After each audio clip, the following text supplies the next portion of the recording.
continuous efforts to fully accomplish your objective. Not to mention, if you're facing a hostile audience, you may want to consider layering multiple efforts prior to giving your talk. I will discuss a few examples of this.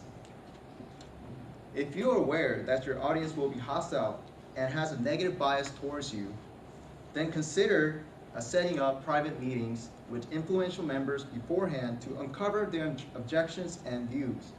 Doing this will drastically prepare you to uncover areas of mutual agreement and influence negative emotions to positive or neutral emotions. So let's say that you caused a major conflict on your project that negatively influenced your team members as a result. You obviously will expect some sort of negative bias coming from your team members, and it will be very difficult and uncomfortable for you to simply move on to finish the project. You should definitely consider privately meeting with your managers and team members separately to discuss what went wrong and what to do to help recover from the conflict. This should uncover areas of mutual agreement and show that you value and respect their views, which helps change the negative emotions to positive emotions. Then on your next meeting with your team members to discuss the project, you would be better off presenting your case and have everyone on the same page. If you want to make a big change or make your case on a controversial matter, then presentation should be considered the very last step, while prioritizing information gathering before the presentation to serve as a basis for learning what others think and discussing their concerns. As you move further up in your career, you may be involved in a critical long-term project for the company that consists of gathering information and analysis. Up until you give your presentation to the company's upper management, you should be conducting a series of research and meetings to gather sufficient materials to analyze and finally appeal to your upper management.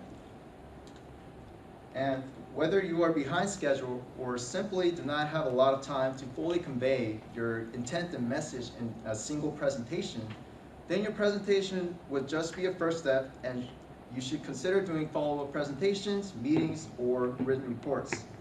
If your objective is to introduce new concepts to your coworkers or share what you've been working on as part of a team, then speaking in your daily meetings might just be the first step of the day, and the rest of your working hours would contribute to following up or applying the new concepts and writing reports to mark your progress. Now I will pass it on to Justin, who will be concluding our topics that we've discussed. Thanks, Isaac. So, as you've heard throughout this presentation, there are many important factors to take into consideration when it comes to making the most of your message, this Morse code that you are communicating to your audience. First, make your content and your message memorable to your audience. Grab their attention at the start of the presentation with some sort of interesting device like a story or a video. Make sure you're speaking loud enough for the audience to hear, and make sure to change your tone and pitch, or even use silence to make a point and regain the audience's attention during a lull. Speak with confidence. If you want your message to have power, your audience needs to care and believe in what you have to say. Pay attention to your body language and what nonverbal cues like that will send to your audience. Make eye contact with various groups of audience members around the room to show that you are interested in them as well. And finally, end with emphasis. Reinforce the points that you want to stick in your audience's minds. If they're only going to take away a few things from your presentation, make them the key ones. You also want your message to be organized in a structure that works the best with your audience, if it needs to be direct or indirect. The same goes for the kind of message that you are trying to send as well. How do you want to set up the overall story of your presentation? As we've seen with Aristotle and Duart's structure and Freytag's pyramid, there are many different ways to go about it. You want to make sure to remind your audience about the information being fed to them throughout the presentation. Things like the rule of 3 to take advantage of the way we humans process information through creating and recognizing patterns. Understanding and taking advantage of the serial position effect to hit home your ideas at the beginning and ending of your presentation, and reinforcing your points by using visuals and other supporting information to enhance the audience's ability to retain such information. Throughout this presentation, we provided videos, charts, and even an activity that has hopefully established at least some of what we are presenting to you tonight in your memories. Know how you want to style your presentation. What is the best medium for transmitting the message to your intended audience? What will leave the biggest impact? How easily can the style of your message be adjusted to be able to work for the different kinds of audiences? As we mentioned earlier, Martin Luther was able to make a massive impact on people of the 16th century, inspiring a change that affected all of Europe, in large part because of the medium he chose to share his message. Listing off every scathing indiscretion that he had with the Roman Catholic Church in a document and nailing it to the doors of one of said churches for all to see. Engage your audience. Include items that will support your medium and make your audience invested in the presentation.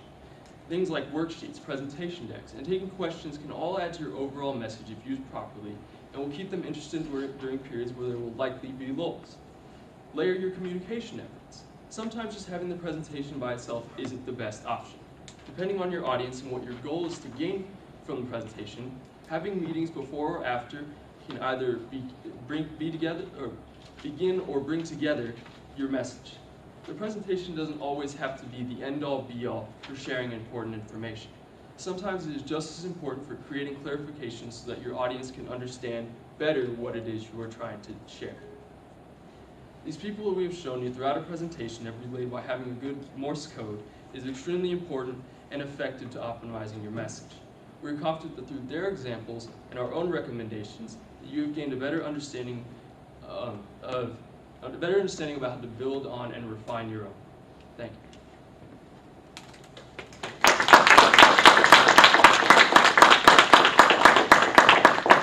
And now we'll open the floor to any questions. We came up with a poll. Was it you did? Okay. As a non-team lead, what was supposed to be my takeaway from that? Can you repeat that one more time? So as a non-team member, what was supposed to be my takeaway from that? Because I'm just sitting. From that, one way is that you could also use that same technique to, support your presentation. So the reason we only had team leads do that is because it should ideally just be like one answer per group. So it'll kind of skew the results a little bit if there are 4 people from one group here answering the same thing and then 7 people from another group saying the same thing.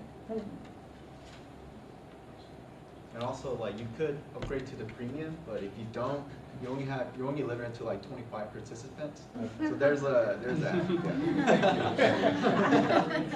Yeah, that was a limitation. So. What was that software or program that you used? Oh, so if you use the poll session that I did, if you're using the free plan, then you're only allowed for 25 people. No, but it's poll session.